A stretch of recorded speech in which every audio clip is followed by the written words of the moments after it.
Hello everyone. Seventh class में हमने पढ़ा था कि जो फर्स्ट लेसन था पादपों में पोषण, इसके बारे में जो पूरा लेसन वो हो गया था। इसके आगे हम पढ़ेंगे, इसके आगे है आपने क्या सीखा से मतलब है कि आपने इस पूरे लेसन का इसका जो सार है वो क्या है। पूरी लेसन की जो व्याख्या है मतलब कि शॉर्ट बिंदुओं के रूप में अभी हम पढ़ेंगे। जो पहला पॉइंट है कि सभी जीवों को खाद्य की आवश्यकता होती है, जिसका उपयोग वे अपनी वृद्धि एवं शरीर के रखरखाव के लिए तथा आवश्यक ऊर्जा प्राप्ति के लिए करते हैं। कि जो भी जीव है उसको खाद्य की आवश्यकता होती है। यदि खाद्य प्राप्त नहीं होगा भोजन यदि उसको प्राप्त नहीं होगा तो उसकी जो वृद्धि प्रभावित होगी। सभी जो प्रक्रिया है वो सारी विशेष रूप से प्रभावित होती है। इसलिए कोई भी जीव हो उसको वृद्धि के लिए, श्वसन के लिए खाद्य की आवश्यकता होती है। इसके बाद दूसरा पॉइंट, हरे पादप प्रकाश संश्लेषण प्रक्रम द्वारा अपना खाद्य स्वयं संश्लेषित करते हैं। जो भी हरे पादप होते हैं, हमने पढ़ा था कि प्रकाश संश्लेषण की क्रिया पढ़ी थी। प्रकाश संश्लेषण की क्रिया में जो हरे पादप थे वो अपना खाद्य स्वयं संश्लेषित करते हैं, मतलब कि स्वयं बनाते हैं।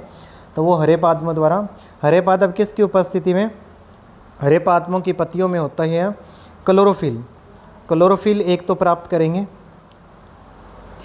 क्लोरोफिल प्लस में जल था, जल प्लस में वायुमंडल से कार्बन डाइऑक्साइड यदि प्राप्त कर लेंगे क्लोरोफिल की उपस्थिति में, तो वो अपना भोजन प्लस में भोजन का निर्माण कर लेंगे। भोजन से मतलब यहाँ रहेगा कि कार्बोहाइड्रेट प्लस में ऑक्सीजन यदि बन जाएगा तो उसे हम कहेंगे कि इसका भोजन का निर्माण हो गया, मतलब कि प्रकाश संश्लेषण की क्रिया पूर्ण हो गई। तीसरा पॉइंट है कि हरे पादप कार्बन डाइऑक्साइड, जल, खनिज जैसे तरल रासायनिक पदार्थों का उपयोग खाद्य संश्लेषण के लिए करते हैं। फिर आगे वाला पॉइंट है कि प्रकाश संश्लेषण के लिए क्लोरोफिल एवं सूर्य का प्रकाश अनिवार्य रूप से आवश्यक है। हमने अभी पढ़ा था कि प्रकाश संश्लेषण की क्रिया के अंदर क्लोरोफिल होता है, पत्तियों के अंदर सूर्य का प्रकाश भी होता है। ये दोनों होंगे तो सूर्य के प्रकाश की उपस्थिति में जो जल भी मिल जाएगा, जल प्लस में कार्बन डाइऑक्साइड मिलने से क्लोरोफिल की उपस्थिति में भोजन का निर्माण हो जाएगा। वो प्रकाश संश्लेषण की क्रिया हमने पहले भी पढ़ी थी थ्योरी में, अभी भी महत्वपूर्ण बिंदुओं के अंदर हम पढ़ रहे हैं। उसके बाद है कि कार्बोहाइड्रेट जैसे जटिल रासायनिक पदार्थ प्रकाश संश्लेषण के उत्पाद है। उत्पाद से मतलब है कि जो चीज़ बनती है, कि प्रकाश संश्लेषण की क्रिया में कार्बोहाइड्रेट का निर्माण होता है। तो ये हमने प्रकाश संश्लेषण की क्रिया में पढ़ा था कि ये वही पॉइंट है जो हमने थ्योरी के अंदर पहले पढ़ चुके हैं। यहाँ पे पढ़ने का मतलब है कि हमारे को विस्तार से थ्योरी रूप से यदि इनको देखने पर हमारे को पता चलता हो कि हमने ये पढ़ लिया, तो मतलब लेसन हमारे को आसानी रूप से समझ आ गया। इसके बाद है कि प्रकाश संश्लेषण के प्रक्रम में क्लोरोफिल की सहायता से पत्तियों द्वारा सौर ऊर्जा का संचयन होता है। यदि प्रकाश संश्लेषण की क्रिया होगी, क्लोरोफिल की सहायता होगी, तो पत्तियों द्वारा जो सूर्य का प्रकाश है वो भी संचय होता रहेगा, जिसकी सहायता से प्रकाश संश्लेषण की क्रिया होगी। प्रकाश संश्लेषण में ऑक्सीजन उत्पादित होती है। इस ऑक्सीजन का उपयोग सभी जीवों द्वारा उनकी उत्तरजीविता के लिए किया जाता है।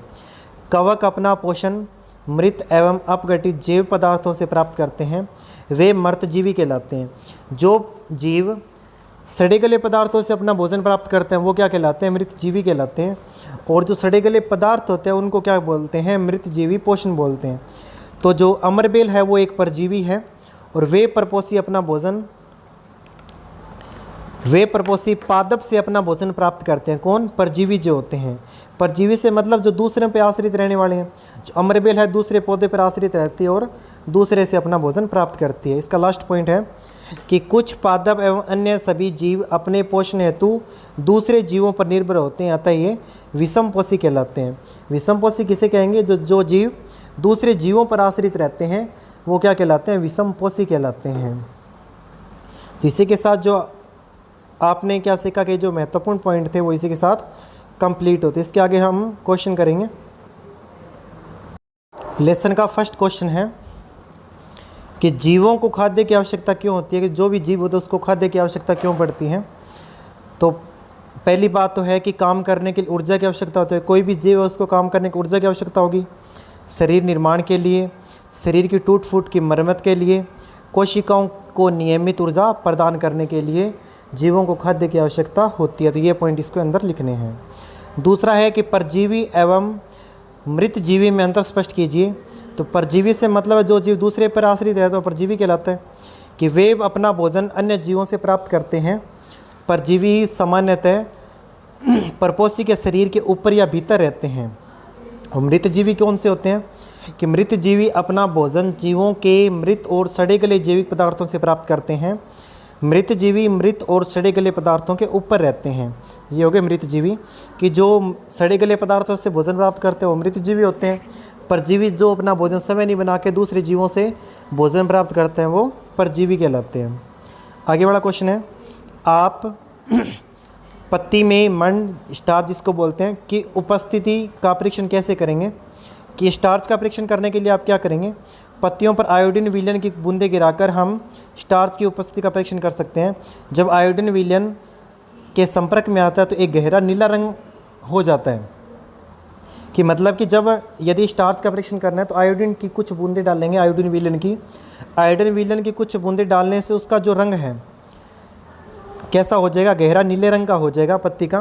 तो इसका मतलब वहाँ पे किसकी उपस्थिति है, स्टार्च की उपस्थिति है।